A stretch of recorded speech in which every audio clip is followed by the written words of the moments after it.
প্রিয় শিক্ষার্থী সবাইকে স্বাগত জানাচ্ছি মিজান স্যার।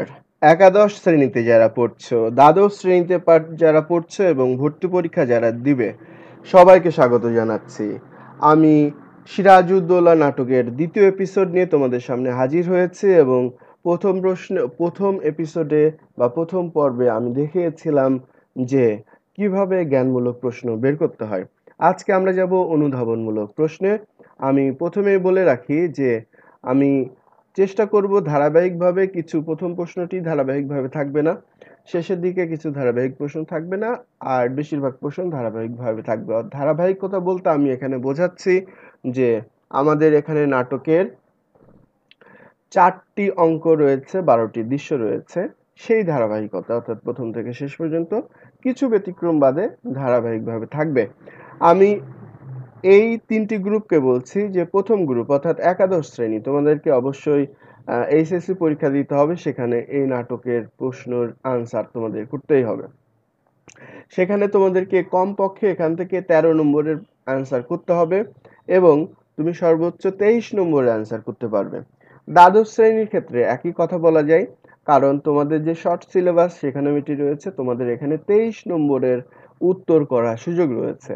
যারা ভর্তি পরীক্ষা দিবে তারা যদি এমসিকিউতে দাও তাহলেও এই অনুধাবনমূলক প্রশ্ন, এই প্রশ্নের অ্যান্সার থেকে তোমরা জ্ঞানমূলক জায়গাগুলো বের হয়ে যাবে তোমাদের, তাহলে সেখান থেকে তোমরা উত্তর করতে পারবে। তোমাদের যাদের লিখিত পরীক্ষা হবে তারাও এখান থেকে সরাসরি অ্যান্সার করতে পারবে। বিশ্লেষণমূলক প্রশ্ন যেগুলো আসবে তোমরা এই প্রশ্নের উত্তর থেকে পারবে, অর্থাৎ তিনটি গ্রুপের জন্য এই ক্লাসটি খুবই গুরুত্বপূর্ণ। তো আমরা প্রথম প্রশ্নটি দেখি, মীর মর্দানের পরিণতি কেমন হয়েছিল। এটি আমি বলে রাখি যে এটি নাটকের তৃতীয় অঙ্কের তৃতীয় দৃশ্যের ফলাফল। এটি তৃতীয় দৃশ্যের ফলাফল। যুদ্ধক্ষেত্রে মৃত্যুই মীর মর্দানের শেষ পরিণতি হয়েছিল। পলাশীর যুদ্ধক্ষেত্রে ইংরেজদের বিরুদ্ধে প্রচণ্ড যুদ্ধ চলাকালে নবাবের সৈন্যদলের বিভিন্ন সেনাপতি যখন বিশ্বাসঘাতকতা করেছে, তখন মীর মর্দান অমিত বিক্রমে দেশের জন্য যুদ্ধ করে গেছেন। সেনাপতি মীর জাফরও যুদ্ধক্ষেত্রে কাঠের পুতুলের মতো দাঁড়িয়ে যুদ্ধ দেখছে।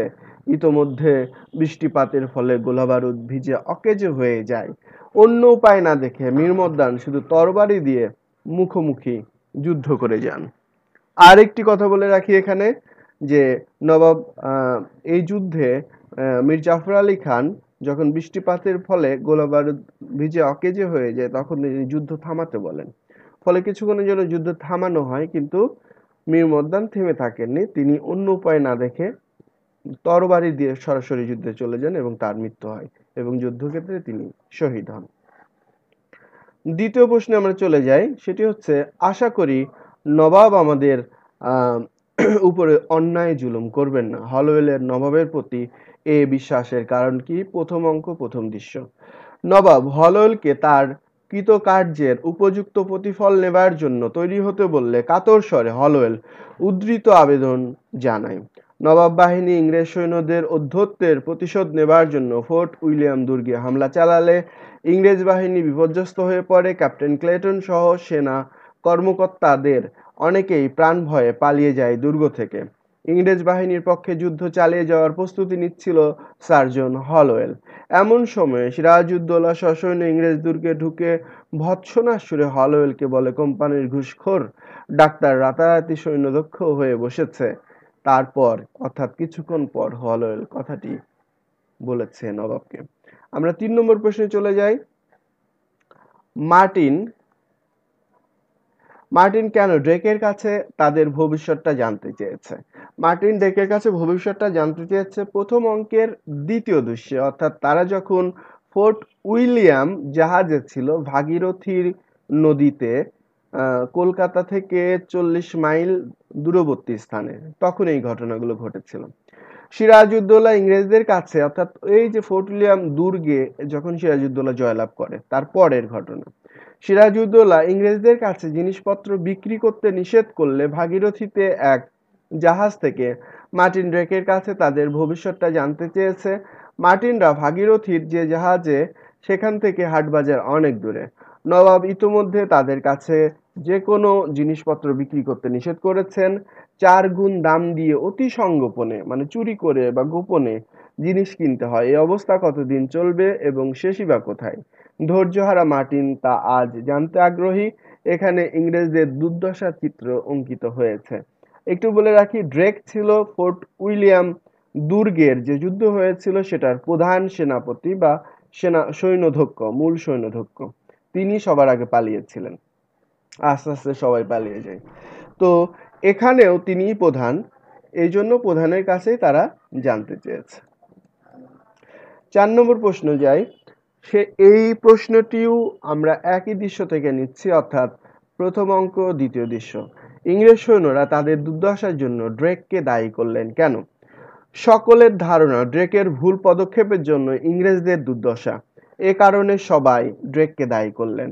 নবাব সিরাজউদ্দৌলার বাহিনী সঙ্গে যুদ্ধে পরাজিত ইংরেজ সেনা পালিয়ে আশ্রয় নিয়েছে ভাগীরথীর জলে ভাসমান জাহাজে বা ফোর্ট উইলিয়াম জাহাজে।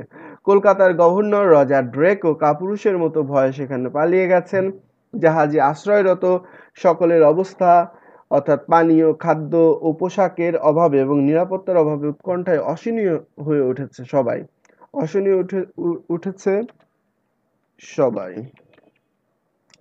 অবস্থা এখানে একটু লিখে রাখি, খারাপ। অবস্থা খারাপ। ওকে, আর কোনো ত্রুটি থাকলো না। অসহনীয় হয়ে উঠেছে সবাই, এরকম পরিস্থিতিতে সকলেই ড্রেককে দায়ী করেছে। 5 নম্বর প্রশ্ন, ঘোষেটি বেগম কেন সিরাজউদ্দৌলার বিরুদ্ধে গেলেন? মানে ঘোষেটি বেগম তো সিরাজউদ্দৌলার খালা, আপন খালা এবং বড় খালা, এবং সন্তান স্নেহে তাকে মানুষ করেছেন। তাহলে কেন গেলেন? ব্যক্তি স্বার্থে, অর্থাৎ তিনি রাজমাতা হতে পারেননি, এটি একটি বড় কারণ। আরো কিছু কিছু কারণ আছে, যেমন ঘোষেটি বেগমের তোমরা এই নাটকের শেষে ঘোষেটি বেগম চরিত্র আলোচনায় পাবে যে ঘোষেটি বেগমের সাথে তার একজন সেনাপতির একটি সম্পর্কের কথা আমরা জানতে পারি, যেটি জানতে পারেন তার পিতা আলীবর্দী খাঁ, এবং তাকে হত্যা করা হয়, গোপনে হত্যা করা হয়, এবং সেটার হত্যাকারীও সিরাজউদ্দৌলা ছিলেন। তো এটার জন্য তার বিরুদ্ধে গিয়েছিলেন।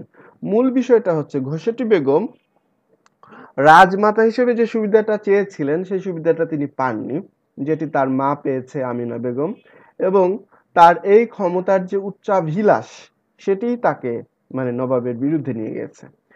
নিঃসন্তান হলেও তিনি দুইজন সন্তানকে মানে দুটি পুত্র দত্তক নিয়েছিলেন। প্রথমটি বলি, আমি আগের ক্লাসে বলেছিলাম যে নবাব সিরাজউদ্দৌলারা দুই ভাই, আমিনা বেগমের দুটি সন্তান। আরেকটি সন্তান ছিল, সে মারা গিয়েছে, একরামউদ্দৌলা, তাকে তিনি প্রথমে দত্তক নিয়েছিলেন, তিনি মারা যান। পরবর্তীতে তিনি আরেকজনকে দত্তক নিয়েছিলেন, যাকে তিনি পরবর্তীতে অর্থাৎ শওকত জঙ্গকে সিংহাসনে বসানোর জন্য তৎপর হয়ে ওঠেন। নিঃসন্তান বিধবা মাতৃস্থানীয়া সিরাজের খালা ঘোষেটি বেগমের বাংলা শাসনভার নিয়ন্ত্রণে অভিলাষী ছিলেন বলেই সিরাজের বিরুদ্ধে গেলেন। নবাব সিরাজউদ্দৌলাকে সিংহাসনচ্যুত করার জন্য ঘোষেটি বেগম গভীর ষড়যন্ত্রে লিপ্ত ছিল। তার বাড়িতেই সে সিরাজের বিরোধী গোপন ষড়যন্ত্রে বৈঠক করে শওকত জঙ্গকে নবাব হিসেবে সিংহাসনে বসানোর প্রয়াস নিয়েছিল। সিরাজ থাকতে সে সুবিধা পাচ্ছে না, শওকত জঙ্গ নবাব হলে সেই সুবিধা ভোগ করতে পারবে। তাছাড়া ঘোষেটি বেগমের এ ক্ষমতার প্রচণ্ড লোভ ছিল বলে সিরাজের বিরুদ্ধে তার হিংস্র মনোবৃত্তির পরিচয় পাওয়া যায়। তাহলে আমরা একটি কারণ বললে ক্ষমতার লোভটাকে আমরা বলবো। ঘোষেটি বেগম সিরাজউদ্দৌলাকে অভিশাপ দিলেন কেন? জলসা ভেঙে, অর্থাৎ এটি হচ্ছে নাটকের প্রথম অঙ্ক, প্রথম অঙ্কের হচ্ছে তৃতীয় দৃশ্য। জলসা ভেঙে দিয়ে ঘোষেটি বেগম প্রাসাদে চলে যাওয়ার নির্দেশ দেয় ঘোষেটি বেগম ক্রোধে সিরাজউদ্দৌলাকে অভিশাপ দেয়। প্রাসাদে চলে যাওয়ার বলতে হচ্ছে নবাবের প্রাসাদে। আর এটি ঘটেছিল মতিঝিল নামক প্রাসাদ, যেটি ঘোষেটি বেগমের নিজের। আর সিরাজউদ্দৌলা বলেছিলেন তার বাড়িতে চলে যেতে, অর্থাৎ তাকে নজরবন্দি রাখার জন্য। ঘোষেটি বেগম কৌশলে নবাবকে সিংহাসনচ্যুত করে শওকত জঙ্গকে নবাব হিসেবে সিংহাসনে বসানোর ষড়যন্ত্র শুরু করেন। গুপ্তচরের মাধ্যমে এই ষড়যন্ত্রের কথা জানতে পেরে সিরাজউদ্দৌলা আকস্মিকভাবে সেখানে উপস্থিত হন এবং জলসা ভেঙে দিয়ে ঘসেটি বেগমকে প্রাসাদে চলে যাবার অনুরোধ করেন। সিরাজের এ আচরণে ক্রুদ্ধ ঘসেটি বেগম তাকে বন্দী করতে আসার অভিযোগে সিরাজকে অভিশাপ দেয়। আরেকটি কথা বলে যে ঘসেটি বেগম সম্পর্কে প্রশ্ন আসলে এই যে তার শওকত জঙ্গকে ক্ষমতায় বসাতে চাওয়া, তারপর তার ক্ষমতার লালসা এবং তার ষড়যন্ত্র, এই তিনটি কথা আমাদের বলতেই হবে ঘুরিয়ে ফিরিয়ে যে প্রশ্নই আসুক না কেন। আমরা 7 নম্বর প্রশ্নে চলে যাচ্ছি। নবাব সিরাজউদ্দৌলা নিজেকে নিজেই অভিযুক্ত করেছেন কেন? এটি আমরা যাই দ্বিতীয় অঙ্কের প্রথম দৃশ্যে। বাংলার প্রজা সাধারণ সুখ স্বাচ্ছন্দ্যের ব্যবস্থা করতে পারেননি বলেই নবাব সিরাজউদ্দৌলা নিজেকে নিজেই অভিযুক্ত করেছেন। প্রজাবাৎসল দয়ালু শাসক সিরাজউদ্দৌলা সার্বক্ষণিক চিন্তা ছিল কিভাবে প্রজাদের সুখ ও শান্তি হয়, অথচ তার রাজ্যের প্রজারাই আজ কোম্পানির প্রতিনিধিদের হাতে নিষ্ঠুর নির্যাতনের শিকার হচ্ছে। অতিরিক্ত কর প্রদান করে তারা সর্বশান্ত হচ্ছে। শাসক হয়ে প্রজাদের কুঠিয়ালদের অত্যাচার থেকে রক্ষা করতে পারেননি বলেই নিজেকে নিজে অভিযুক্ত করেছেন এবং বলেছেন যে আপনাদের বিরুদ্ধে কোনো অভিযোগ জানার বাসনা আমার নেই, আমার নালিশ আজ আমার বিরুদ্ধে। এই কথাটি প্রসঙ্গক্রমে অর্থাৎ লবণ চাষিকে তিনি দরবারে যখন নিয়ে আসেন তার আগে তিনি এই কথাটি বলেছিলেন। নবাবের প্রতি ক্লাইভের ভয় না থাকার কারণ কি? এটি একটা বড় দূরদর্শিতা, কিন্তু এটার কারণ আছে। ক্লাইভ জানেন পরিষদবর্গ অর্থাৎ নবাব যাদেরকে নিয়ে ওঠা বসা করেন অর্থাৎ মন্ত্রী পরিষদবর্গের বিশ্বাসঘাতকতার কারণে নবাব শক্তিশূন্য ও অবলম্বনহীন, তাই নবাবের প্রতি তার কোনো ভয় নেই। 17 বছর বয়সে ভারতবর্ষে আগত ক্লাইভ ফরাসি এবং মারাঠাদের সঙ্গে, মানে তার এক্সপিরিয়েন্স আছে, অভিজ্ঞতা আছে, আগে মারাঠাদের সঙ্গে যুদ্ধ করে সঞ্চয় করে প্রকৃত অভিজ্ঞতা। সম্মুখ যুদ্ধের চেয়ে নেপথ্য যুদ্ধ যে কত কার্যকর তা ধূর্ত ক্লাইভ মনে প্রাণে বিশ্বাস করেন। পলাশী যুদ্ধে নবাব সিরাজউদ্দৌলা তার পরিষদবর্গের ষড়যন্ত্রের শিকারে পরিণত হয়েছেন। এজন্যই উৎকণ্ঠায় রবার্ট ক্লাইভ ঘোষণা করেছেন তার নিজের নির্ভয়ের কথা। এটা উৎকণ্ঠা এবং একই সাথে আবেগের কথা, আমি বলবো আবেগের কথা, এবং একই সাথে তুমি আনন্দের কথা বলতে পারো। আমরা এমন কিছু করলাম যা ইতিহাস হবে, কথাটির ভাবার্থ লেখো। এই ঘটনাটি ঘটে মিরনের বাসায়, অর্থাৎ দ্বিতীয় অঙ্কের প্রথম দৃশ্য হচ্ছে নবাবের রাজদরবার, দ্বিতীয় দৃশ্য হচ্ছে মীর জাফরের আবাস, তৃতীয় দৃশ্য হচ্ছে মিরনের আবাস। আমরা এমন কিছু করলাম যা ইতিহাস হবে, কথাটির ভাবার্থ লেখে, এটি ক্লাইভ বলেছেন। সিরাজউদ্দৌলা নাটকে ইংরেজ সেনাপতি রবার্ট ক্লাইভের এই উক্তিটি নানা দিক থেকে তাৎপর্যপূর্ণ। নবাব সিরাজউদ্দৌলাকে সিংহাসনচ্যুত করে বাংলা সিংহাসন করায়ত্ত করে নিজ নিজ সংকীর্ণ স্বার্থকে বাস্তবে রূপদান করতে সংঘবদ্ধ বিশ্বাসঘাতকদের সবাই ইংরেজদের সাথে সন্ধি করে। সন্ধিপত্রে এক এক করে জগৎ শেঠ, মীর জাফর, রায়বল্লভ সবাই স্বাক্ষর দেয়, আর এর দ্বারাই সূচিত হয় বাংলার পরাধীনতার সনদ। এ সনদই শত্রুদের বিজয় বার্তা ঘোষণা করে 1757 সালে 23শে জুন ঐতিহাসিক পলাশীর প্রান্তরে। প্রশ্ন নম্বর 10-এ আমরা চলে যাচ্ছি। ঘসেটি বেগম কেন বলেছেন বসতে আসিনি, দেখতে এলাম কত সুখে আছো তুমি? এটি ওই দৃশ্যের পরের দৃশ্য, অর্থাৎ তৃতীয় অঙ্কের প্রথম দৃশ্য। তৃতীয় অঙ্কের প্রথম দৃশ্যটি লুৎফার ঘরে হয়, অর্থাৎ সেখানে লুৎফা থাকে, আমেনা বেগম থাকে, ঘসেটি বেগম থাকে, নবাব সিরাজউদ্দৌলা থাকেন। তো নবাব সিরাজউদ্দৌলার কাছে ঘসেটি বেগমের স্বরূপ স্পষ্টভাবে উন্মোচিত হয়। ক্রুদ্ধ হয়ে তিনি তার ছোট বোনকে উপরিউক্ত উক্তিটি করেছেন। নিঃসন্তান ঘসেটি বেগম ছোট বোন আমিনার মধ্যম পুত্র একরামউদ্দৌলাকে পোষ্যপুত্র হিসেবে গ্রহণ করে রাজমাতা হওয়ার অভিলাষ ছিল, কিন্তু বসন্ত রোগে একরামউদ্দৌলার মৃত্যুর সাথে সাথে তার সে আশা অপূর্ণ থেকে যায়। এছাড়া তার প্রিয় ভাজন সেনাপতি হোসেন কুলি খাঁকে আলীবর্দীর নির্দেশে হত্যা ও তার গতিবিধি পর্যবেক্ষণের জন্য গুপ্তচর নিয়োগ করায় সিরাজের প্রতি তিনি ছিলেন বিরূপ প্রতিহিংসাপরায়ণ। তাহলে সিরাজউদ্দৌলার পতন চাওয়ার পেছনে আরো একটি কারণ, যেটা আমি মুখে বলেছি, তা কনিষ্ঠ ভগিনী রাজমাতা হওয়ার সৌভাগ্যে ঈশা কাতর ঘোষেটি বেগম তার ছোট বোন আমিনাকে উক্তিটি করেছেন। প্রশ্ন নম্বর 11-তে আমরা চলে যাচ্ছি। এই প্রশ্নগুলো খুবই গুরুত্বপূর্ণ এবং এটা পরীক্ষায় আসার মতো, আমি সবাইকে বলে দিচ্ছি। সিরাজ আমার কেউ নয়, ঘোষেটি বেগম কেন এই কথা বলেছে একই দৃশ্যে? নবাব মহিষী লুৎফুন্নিসার কক্ষে, নবাব মহিষী মানে নবাবের মা, নবাবের লুৎফুন্নিসার কক্ষে অর্থাৎ নবাবের স্ত্রীর কক্ষে নবাবের খালা ঘোষেটি বেগম প্রচন্ড আক্রোশে, বিদ্বেষ ও অনুশোচনায় নবাবের মা ও স্ত্রীর সামনে এই উক্তিটি করেছেন। ঘোষেটি বেগম ছোটবেলায় সিরাজকে স্নেহ আদর কোলে পিঠে করে মানুষ করেছিলেন। নিজের স্বার্থের অন্তরায় হওয়ার কারণে ঘোষেটি বেগমের অন্তরে কোনো স্নেহ অবশিষ্ট নেই। তিনি এখন সিরাজের মৃত্যু চান। তিনি তাই ষড়যন্ত্রকারীদের দলে যোগ দিয়েছেন। ঘোষেটি বেগমের এ আচরণে তার নিজের ব্যক্তিগত স্বার্থ, লোভ, হীনমন্যতা তীব্রভাবে ফুটে উঠেছে। পরের প্রশ্ন আমরা চলে যাচ্ছি। ঘোষেটি বেগম কেন সিরাজের জন্য দোয়া করতে পারলেন না? একই দৃশ্যের ঘটনা। প্রতিহিংসা পরায়ণ ঘোষেটি বেগম সিরাজকে কখনো নবাব হিসেবে মনে প্রাণে মেনে নিতে পারেননি বলে সিরাজের জন্য দোয়া করতে পারলেন না। ঘোষেটি বেগম নবাব সিরাজউদ্দৌলার খালা, কিন্তু সে নবাবের বিরুদ্ধে গভীর ষড়যন্ত্রে লিপ্ত। নবাব মাতৃস্থানীয়া ও নারীর অর্থ সম্পদে হস্তক্ষেপ করেছেন বলে তিনি বিরক্ত। অর্থাৎ নবাব ফোর্ট উইলিয়াম দুর্গে যখন আক্রমণ করেন সেই সময় তিনি তার খালার কাছ থেকে কিছু টাকা ধার নিয়েছিলেন, এটাই তিনি বিরক্ত ছিলেন আসলে।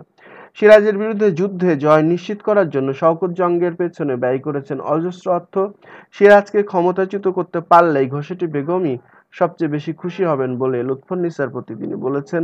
এ দোয়া কার্যকর হলে এটি হবে ঘোষেটি বেগমের প্রতি আত্মঘাতী। 13 নম্বর প্রশ্নে আমরা চলে যাচ্ছি। তুমিও আমার বিচার করতে বসলে একই দৃশ্যে সিরাজউদ্দৌলা কেন লুৎফাকে কথা বলেছেন? তোমরা খেয়াল করছো যে আমি দৃশ্যগুলোও বলে দিচ্ছি, অঙ্ক দৃশ্য বলে দিচ্ছি, এতে তোমরা জ্ঞানটাও পেয়ে যাচ্ছ, মানে অতিরিক্ত জ্ঞানও পেয়ে যাচ্ছ। নানা ষড়যন্ত্রের শিকার সিরাজউদ্দৌলা যখন তার বিশ্বাসের শেষ আশ্রয় সহধর্মিণী লুৎফার কাছে আসে, তখন স্ত্রীর অনুযোগের উত্তর দিতে গিয়ে বিপর্যস্ত নবাব এই উক্তিটি করেছেন। নবাবের প্রতি তীব্র বিদ্বেষ এবং স্বার্থান্ধ ঘোষেটি বেগমের সাথে নবাবের উত্তপ্ত বাক্য বিনিময়ের পর নবাব পত্নী স্বামীকে কিঞ্চিত অভিযোগের সুরেই ঘোষেটি বেগমের মর্মাহত হয়ে ফিরে যাওয়ার কথা বলেন। নবাব স্ত্রীর কাছে বলেন, আমাকে ক্ষমতাচ্যুত করতে পারলে খালাম্মা খুশি হবেন সবচেয়ে বেশি। প্রত্যুত্তরে লুৎফা বেগম বলেন, তার সম্পত্তিতে বারবার হস্তক্ষেপ করতে থাকলে ভরসা নষ্ট হওয়ারই কথা। স্ত্রীর এ কথায় উত্তর দিতে গিয়ে অভিমানী সিরাজ প্রশ্ন উল্লেখিত সংলাপটি করেছেন। 14 নম্বর প্রশ্ন আমরা চলে যাই। পলাশীর যুদ্ধে নবাব পক্ষের পরাজয়ের কারণ কি? নবাব পক্ষের পরাজয়ের অনেকগুলো কারণ ছিল। যদি এক কথায় বলতে হয় তাহলে তার সেনাপতিদের বিশ্বাসঘাতকতা, রাজ অমর্ত্যদের ষড়যন্ত্রের কারণেই পলাশীর প্রান্তরে নবাবের পক্ষের পরাজয় ঘটেছিল, এটাই মূল কারণ। এছাড়া নবাবের দূরদর্শিতার অভাব, অনেক কারণ আছে, কিন্তু প্রধান কারণ এটি। পলাশী যুদ্ধে নবাব সিরাজউদ্দৌলার পরাজয়ের মূল কারণ দুটি। প্রথম কারণ, সে বয়সে তরুণ হওয়ার কারণে সিরাজ রাজনীতিতে অভিজ্ঞ ছিলেন না। এর ফলে বিভিন্ন কূটকৌশল পদক্ষেপ হঠকারী হয়েছিল। দ্বিতীয় ও প্রধান কারণ, নবাবের প্রতি, আমরা এখানে বলে দিচ্ছি, বিশ্বাসঘাতকতা। নবাবের প্রধান সেনাপতি মীর জাফর ক্ষমতার লোভে গোপনে ইংরেজদের সাথে ষড়যন্ত্রে লিপ্ত হন এবং যুদ্ধক্ষেত্রে প্রধান সেনাপতির ভূমিকা পালন করা থেকে বিরত থাকেন আর কি। বাক্যটা তোমরা একটু ঠিক করে নিও। 15 নম্বর প্রশ্নে আমরা চলে যাচ্ছি। ফরাসি সেনাপতি নবাবের পক্ষে যুদ্ধে অংশগ্রহণ করেছে কেন? খুবই গুরুত্বপূর্ণ প্রশ্ন। সাফরের কথা বলা হচ্ছে। প্রতিপক্ষ ইংরেজদের ঘায়েল করতে ব্যবসায় জগতে তাদের আধিপত্য, যেমন ধরো গ্রামীণ ফোনের সাথে হচ্ছে বাংলা লিংকের সম্পর্ক, যে সাপে নেউলে সম্পর্কে এরকম। অর্থাৎ যখন ব্রিটিশরা বা ইংরেজরা এখানে আসে তার পরপরই ফরাসিরা আসে, এবং ব্যবসার ক্ষেত্রে তার আগে আমরা দেখেছি যে পর্তুগিজরা, তারপরে হচ্ছে নেদারল্যান্ডের ডাচরা, তারপরে ইংরেজরা, 4 নম্বরে আসে হচ্ছে ফরাসিরা। এবং প্রথম যে দুটি অর্থাৎ পর্তুগিজ এবং ডাচদের আস্তে আস্তে তারা এখান থেকে প্রায় বিলুপ্ত হয়ে যায়। ডাচরা ইন্দোনেশিয়ায় থেকে যায়, কিন্তু এখানে তাদের অবস্থা একেবারে সংকীর্ণ হয়ে যায়। এই দুটি পক্ষ থাকে, ইংরেজ এবং ফরাসি, এবং তাদের দুজনের মধ্যে সংঘাত ঘটে। এবং আবার বলে রাখি যে চারটি দল অর্থাৎ পর্তুগিজদের সাথে ডাচদের এখানে অনেকবার যুদ্ধ হয়েছে, ডাচদের সাথে পর্তুগিজদের এবং ইংরেজদের সাথে ডাচদের এবং পর্তুগিজদের, এবং শেষে ইংরেজদের সাথে ফরাসিদের।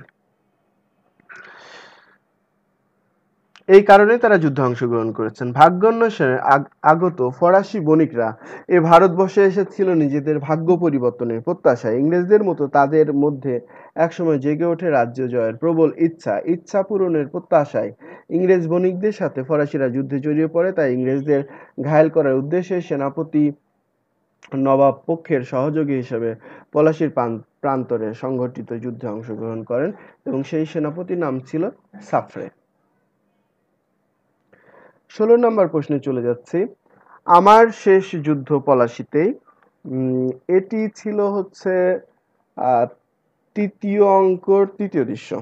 ওকে, আমি নিজে মনে করে বলার চেষ্টা করছি। সিরাজউদ্দৌলা নাটকে নবাবের বিশ্বস্ত সেনাপতি মোহনলাল নবাবের উদ্দেশ্যে উক্তিটি করেছিলেন। মোহনলাল যুদ্ধে ব্যর্থ পরিণতি উপলব্ধি করতে পেরেছিলেন, বা ব্যর্থতার যে পরিণতি সেটি উপলব্ধি করতে পেরেছিলেন। তাই যুদ্ধক্ষেত্র থেকে আবার আসেন নবাব শিবিরে। তিনি নবাবকে রাজধানীতে ফিরে যেতে উদ্বুদ্ধ করেন এবং নিজে ফিরে যেতে চান যুদ্ধক্ষেত্রে, কারণ তার যুদ্ধ তখনও শেষ হয়নি, তিনি জীবিত থাকবেন অথচ শত্রু দ্বারা পরাজিত হবেন। এই বাস্তবতা বীর সেনাপতির পক্ষে মেনে নেওয়া অসম্ভব ছিল। কিন্তু ঘটনাক্রমে তিনি কিন্তু বেঁচে যান এবং আহত অবস্থায় তিনি ধরা পড়েন। পরে তাকে ক্লাইভ গুলি করে হত্যা করে। যুদ্ধের সেই দিকে মোহনলাল সিরাজকে মুর্শিদাবাদ যেতে বলেছেন কেন? একই দৃশ্য, শত্রু মোকাবেলায় পুনঃপ্রস্তুতির জন্য, অর্থাৎ বিশেষ করে হচ্ছে রাজধানীকে বাঁচানোর জন্য যুদ্ধের সেই দিকে মোহনলাল সিরাজকে মুর্শিদাবাদ চলে যেতে বলেন। মোহনলাল যুদ্ধের ব্যর্থ পরিণতি উপলব্ধি করে সেই দিকে ফিরে আসেন নবাব শিবিরেই। তিনি নবাবকে জানান যে মীরজাফর ইংরেজদের সাথে যোগ দেবার অপেক্ষায় আছেন। এ অবস্থায় নবাব যেন মুর্শিদাবাদ চলে গিয়ে পূর্ণ প্রস্তুতি নেন শত্রু মোকাবেলায়। দেশপ্রেমের অনন্ত দৃষ্টান্ত স্থাপনকারী মোহনলাল দেশের ভবিষ্যৎ সম্পর্কে উদ্বিগ্ন হয়ে সিরাজকে উদ্ধৃত অনুরোধটি করেছিলেন। 18 নম্বর প্রশ্নে আমরা চলে যাচ্ছি। গুপ্তচরের কাজ করেছি দেশের স্বাধীনতার খাতিরে, রাইসুল জুহালা কেন মন্তব্যটি করেছে? একই দৃশ্যের শেষের দিকে, অর্থাৎ দেশপ্রেমিক রাইসুল জুহালার কাছে নিজ জীবনের চেয়ে দেশ বড়, তাই দেশের স্বাধীনতা রক্ষার্থে উক্ত মন্তব্যটি করেছে। এখান থেকে তুমি দুইটা প্যারা বানাবে এইভাবে করে। যখন নবাবের বিশ্বস্ত গুপ্তচর ছদ্মবেশী নারায়ণ সিংকে মৃত্যুদণ্ডের আদেশ দিয়েছেন, তখন গুলিবিদ্ধ নারায়ণ সিং বিশ্বাসঘাতকতার দায়ে সিরাজউদ্দৌলার এসব আমত্তকে অভিযুক্ত করে বলেছিলেন যে তাদের বেইমানি ও মুনাফিকির চেয়ে এ মৃত্যু শ্রেয়, কারণ তিনি মারা যাচ্ছেন দেশের স্বাধীনতার যুদ্ধে। এবং এই কথা বলার পরে তাকে ক্লাইভ গুলি করে হত্যা করে। তিনি আগে গুলি খান, তাকে গুলি করে হত্যা নির্দেশ দেন ক্লাইভ, কিন্তু তিনি মারা যাওয়ার আগে এই কথাগুলো বলে যান। পলায়নপর জনতাকে উদ্বুদ্ধ করতে নবাব কেন আকুল হয়েছিলেন? পরের দৃশ্য, অর্থাৎ তৃতীয় অঙ্ক চতুর্থ দৃশ্য। পলাশীর যুদ্ধে পরাজয়ের পর মুর্শিদাবাদে উপস্থিত ভীত সন্ত্রস্ত পলায়নপর জনতাকে দেশ রক্ষার সংগ্রামে আত্মনিয়োগে উদ্বুদ্ধ করতে নবাব আকুল আবেদন জানান। নবাব ভীরু ও দ্বিধান্বিত জনতাকে বোঝাতে চেষ্টা করেন যে দেশের স্বাধীনতা রক্ষা করা না গেলে সাধারণ মানুষ অনির্দিষ্টকালের জন্য দেশদ্রোহী এবং বিদেশি দস্যুদের হাতে উৎপীড়িত হতে থাকবে। তিনি অভয় দান করে বোঝাতে চেষ্টা করেন যে পলাশীর যুদ্ধে পরাজয় চূড়ান্ত ব্যর্থতা নয়। এখনই যদি সম্মিলিত জনতা প্রতিরোধ গড়ে তোলে এবং হিতৈষী জমিদারবর্গ যদি প্রতিশ্রুত সেনাদল প্রেরণ করেন, তাহলে দেশের স্বাধীনতা রক্ষা করা সম্ভব। বলি তার নবাবের শ্বশুর ইরিস খাও কিন্তু টাকা নিয়ে পালিয়ে গিয়েছিলেন অন্যদের মতো। পরের প্রশ্নে চলে যায় 20 নম্বর প্রশ্ন। মুর্শিদাবাদে এর ভীত সন্ত্রস্ত নাগরিকেরা কেন পালাচ্ছিলেন? ওই সময়ের কথাই বলা হচ্ছে একই দৃশ্যে। পলাশীর যুদ্ধে নবাবের পরাজয়ের সংবাদ দ্রুত রাজধানীতে পৌঁছে যাওয়ার সাথে সাথে মুর্শিদাবাদের ভীতসন্ত্রস্ত নাগরিকেরা পালানো শুরু করেছে। নবাবের পরাজয়ের সংবাদ মানুষের মধ্যে দেখা দিয়েছে ভীতি। শহরবাসী অনেকেই নিজেদের মূল্যবান সামগ্রী সহ শহর ছেড়ে চলে যাচ্ছেন। যারা সেনাবাহিনী পুনর্গঠনের জন্য নবাবের কোষাগার থেকে অর্থ গ্রহণ করেছেন তারাও সামিল হয়েছেন পলায়নকারীর দলে। অসহায় নবাবকে ফেলে রেখে তারা একে একে সবাই নবাবের দরবারে কক্ষ ত্যাগ করে চলে যায়। এ অবস্থায় দুহাতে মুখ ঢেকে বিপন্ন এবং অবসাদগ্রস্ত ভাবে বসে থাকেন বাংলার শেষ স্বাধীন নবাব সিরাজউদ্দৌলা। ২১ নম্বর প্রশ্ন, এই প্রাণদান আমরা ব্যর্থ হতে দেব না উক্তিটির ভাবার্থ কি? একই দৃশ্যের ঘটনা। সিরাজউদ্দৌলা নাটকে উক্তিটি করেছেন বাংলার শেষ স্বাধীন নবাব সিরাজউদ্দৌলা। তো এটি কিন্তু একটি প্যারা। ওকে, এটা একটু আলাদা করে রাখি। পলাশীতে যুদ্ধের নামে হয়েছে শুধু প্রতারণা আর অভিনয়। মুষ্টিমেয় দেশপ্রেমিক তাতে প্রাণ দিয়েছে। পুনরায় যুদ্ধ করে জয়ী হয়ে দেশের স্বাধীনতা রক্ষা করে বীরদের এহেন প্রাণদানকে তিনি অর্থবহ করে তুলতে চান। তাই দেশের জন্য যারা শহীদ হয়েছেন তাদের আত্মত্যাগকে নবাব মহিমান্বিত করে রাখতে দৃঢ় প্রতিজ্ঞ। 22 নম্বর প্রশ্নে আমরা চলে যাই। ক্লাইভ আসা অবধি নবাব সিংহাসনের হাতল ধরে দাঁড়িয়ে থাকেন কেন? এই নবাব কোন নবাব? অর্থাৎ এই নবাব হচ্ছে চতুর্থ অঙ্কের প্রথম দৃশ্যের নবাব মীর জাফর আলী খান। ক্লাইভের প্রতি কৃতজ্ঞতা ও আনুগত্যের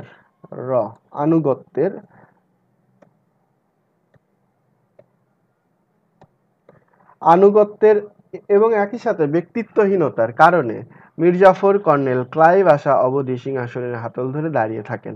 পলাশীর প্রান্তরে সংগঠিত প্রহসনমূলক যুদ্ধে কর্নেল ক্লাইভের নেতৃত্বাধীন কোম্পানি সৈন্যদের সহায়তায় মীর জাফর জয়লাভ করে। সিরাজউদ্দৌলার পতন ঘটলে পূর্ব প্রতিশ্রুতি অনুসারে ক্লাইভ মীর জাফর সিংহাসনে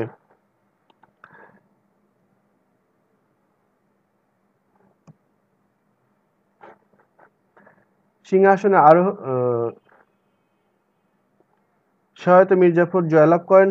সিরাজউদ্দৌলার পতন ঘটলে পূর্ব প্রতিশ্রুতি অনুসারে ক্লাইভ মীর জাফরের সিংহাসনে আরোহণ নিশ্চিত করেন। মীর জাফর সিংহাসনে আরোহণ উপলক্ষে আয়োজিত সভায় অমাত্যবর্গের সামনে ক্লাইভের অনুপস্থিতিতে দাঁড়িয়ে থাকেন তিনি। কৃতজ্ঞতা এবং আনুগত্যে বিগলিত ক্লাইভের প্রতি নিজের ঋণ সর্বসমক্ষে ঘোষণা করেন এবং মসনদে বসতে হলে ক্লাইভের হাত ধরে বসার মনোবাসনা ব্যক্ত করেন। নির্লজ্জ বেহায়ার। 23, ইনি কি নবাব না ফকির? মীর জাফর একই দৃশ্যে বলেছে, এটা ক্লাইভ বলেছে।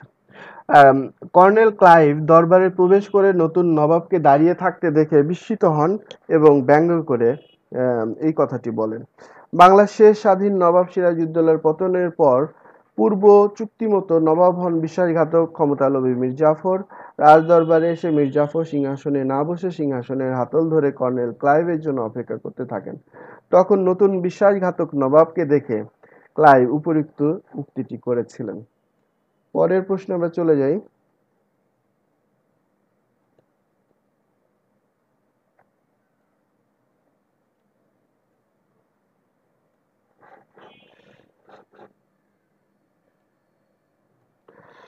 উমিচাঁদ মীর জাফরকে খুন করে ফেলার কথা কেন বলেছিলেন? প্রতারিত উমিচাঁদ চুক্তির অর্থ না পেয়ে উন্মাদের মতো উপর্যুক্ত কথা বলেছিল। তোমরা নাটক পড়লে এটার পুরোটা বুঝতে পারবে যে উমিচাঁদকে একটা টাকার প্রস্তাব দেয়া হয়েছিল যে এই যুদ্ধে তারা যদি জয়লাভ করে এই টাকাটা পাবে, কিন্তু সেটা একটি জাল দলিল ছিল। উমিচাঁদ নবাবের বিরুদ্ধচারণ এবং ইংরেজদের সাহায্য করতে এ শর্তে রাজি হয়েছিলেন যে নবাব সিরাজের পতন হলে তাকে 20 লক্ষ টাকা অর্থ পুরস্কার দেওয়া হবে। লর্ড ক্লাইভের সঙ্গে তার এ চুক্তি হয়েছিল, কিন্তু পরে ক্লাইভ এ চুক্তির টাকা প্রদান করতে অস্বীকৃতি জানায়। তখন উমিচাঁদ উন্মাদের মতো বলেছিল, ম্যাট বানিয়েছ, এখন খুন করে ফেলো। 25 নম্বর প্রশ্নে চলে যায়। মিরন সিরাজকে মোহাম্মদী বেগকে দিয়ে হত্যা করিয়েছিল কেন? মদ্যপ এবং নারী লোলুপ মিরন সিরাজের পত্নী লুৎফুন্নেসাকে পাওয়ার জন্য মোহাম্মদী বেগকে দিয়ে সিরাজকে হত্যা করেছিল। কারণ সিরাজের বিয়ের আগেই মানে কি বলবো, মিরন লুৎফুন্নেসাকে বিয়ে করতে চেয়েছিল।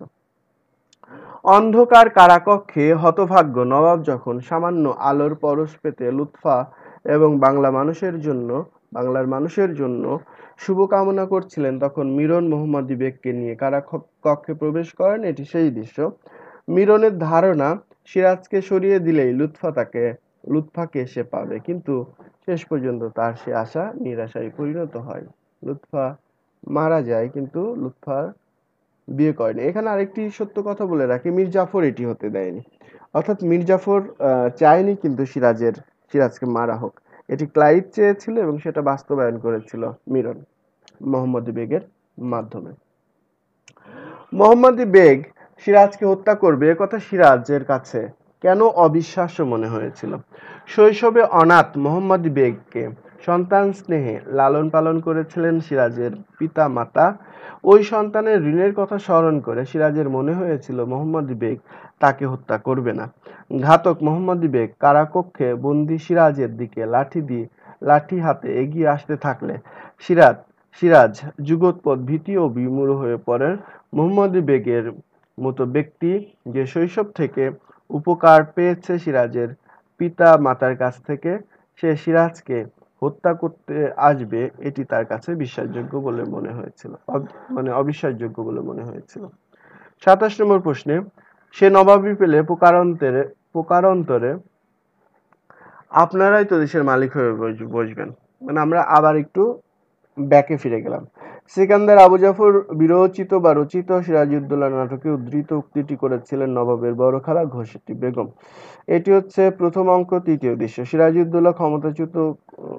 সিরাজউদ্দৌলাকে ক্ষমতাচ্যুত করে শওকত জঙ্গকে নবাব বানালে জগৎ শেঠ তার প্রাপ্তি সম্পর্কে দ্বিধাহীন হতে পারে না।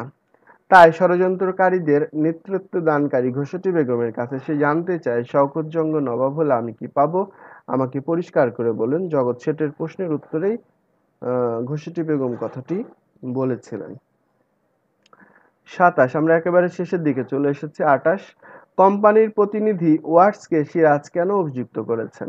কোম্পানির প্রতিনিধি ওয়াটসকে সিরাজউদ্দৌলা প্রাসাদে, এটা হচ্ছে দ্বিতীয় অঙ্কের প্রথম দৃশ্য,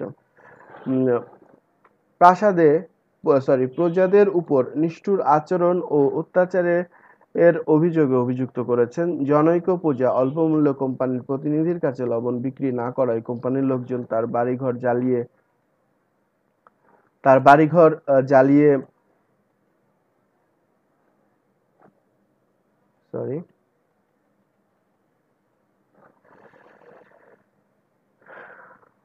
জ্বালিয়ে দিয়েছে। ৫-৬ জন মিলে তার সন্তান সমভাগ স্ত্রীকে অত্যাচার করে আর ধর্ষণ করে হত্যা করেছে। অত্যাচার আর নিষ্ঠুরতার এই বিবরণ শুনে নবাব সভা ডেকে কোম্পানির প্রতিনিধি ওয়াটসের কাছে অভিযোগ উত্থাপন করেছেন। ২৯ নম্বর প্রশ্নে আমরা চলে আসছি। দরবারে মীর জাফরের উপস্থিত হতে বিলম্ব হতে দেখে অমাত্যরা কৌতুক করছিল কেন? এটি হচ্ছে চতুর্থ অঙ্ক, প্রথম দৃশ্য। দরবারে মীর জাফরের উপস্থিত হতে বিলম্ব দেখে অমাত্যরা অধৈর্য হয়ে কৌতুক করছিলেন। পলাশীর ষড়যন্ত্রমূলক যুদ্ধে জয়লাভ করে মীর জাফর বাংলার মসনদের অধিকারী হয়েছেন। ষড়যন্ত্রের হোতা প্রায় সকলেই মীর জাফরের দরবার কক্ষে উপস্থিত হয়েছেন। ক্লাইভ তখনও দরবারে এসে পৌঁছাননি। অন্যদিকে দরবার কক্ষে প্রবেশে বিলম্ব ঘটছে নতুন নবাবের। অধৈর্য অমাত্যরা এই সুযোগে কৌতুক আলাপে লিপ্ত হয়েছেন। আমরা চলে যাই ৩০ নম্বর প্রশ্নে। কেউ নেই, কেউ আমার সঙ্গে দাঁড়ালো না লুৎফা। এটি হচ্ছে তৃতীয় অঙ্ক, চতুর্থ দৃশ্য। আপদকালে বিপন্ন নবাবের কাছে কেউ না দাঁড়ালে হঠাৎ প্রকাশ্যে দরবারে লুৎফার আগমনে হতাশ বিহ্বল ও নিঃসঙ্গ নবাব এ আকুতি করেছেন। রাজধানী রক্ষার জন্য সংগ্রামে ঝাঁপিয়ে পড়ার উদাত্ত আহ্বান উপেক্ষা করে দরবারে সমাগত নাগরিকবৃন্দ নবাবকে ফেলে রেখে একে একে চলে গেছে। হাত মুখ ঢেকে হতাশা বিহ্বল নিঃসঙ্গ নবাব দরবারের নিজ আসনে বসে আছেন। এ সময় প্রজা লঙ্ঘন করে প্রকাশ্যে দরবারে উপস্থিত হয়েছেন নবাবের সহধর্মিণী লুৎফুন্নিসা। বিপদে বিপন্ন নবাবের পাশে কেউ দাঁড়ালো না। তখন সেখানে আকস্মিকভাবে লুৎফার আগমনে নিঃসঙ্গ পীড়িত নবাবকে সচকিত করেছিল। আমরা একেবারে শেষ পর্যায়ে চলে এসেছি। এটি আমাদের শেষ প্রশ্ন। লোকবল বাড়ুক আর না বাড়ুক, আহার্যের অংশীদার বাড়ল, তা অবশ্যই ঠিক। প্রথম অঙ্ক দ্বিতীয় দৃশ্য। হ্যারি এ কথা বলেছেন কেন? নবাব সৈন্য ছাড়া তারা খেয়ে ভাগীরথী নদীতে ভাসমান জাহাজে বসে নিজেদের চরম দুরবস্থা এবং আহার্যের অভাব প্রসঙ্গে মার্টিন এবং ড্রেককে উদ্দেশ্য করে হ্যারি আলোচক চিঠি করেছেন। জাহাজে অবস্থানরত কোম্পানির সৈন্যদের এই দুরবস্থার মধ্যেও মাদ্রাজ থেকে ফিরে এসে কিলপ্যাট্রিক সংবাদ দিয়েছে নবাবের বিরুদ্ধে যুদ্ধ করার জন্য, সেখান থেকে বেশ কিছু সৈন্য শীঘ্রই জাহাজে করে কলকাতায় পৌঁছাবে। একথা শুনে ড্রেক ব্যতীত কেউ খুশি হতে পারেনি। যে কজন সৈন্য আসবে তারা আদৌ কোনো লোকবল বৃদ্ধি করবে না, বরং উল্টো তারা খাদ্য সংকট সৃষ্টি করবে। এ সংলাপের মাধ্যমে ইংরেজদের দুরবস্থার স্বরূপ ও হ্যারির মননশীল কৌতুক পরিচয় একই সঙ্গে পাওয়া যায়।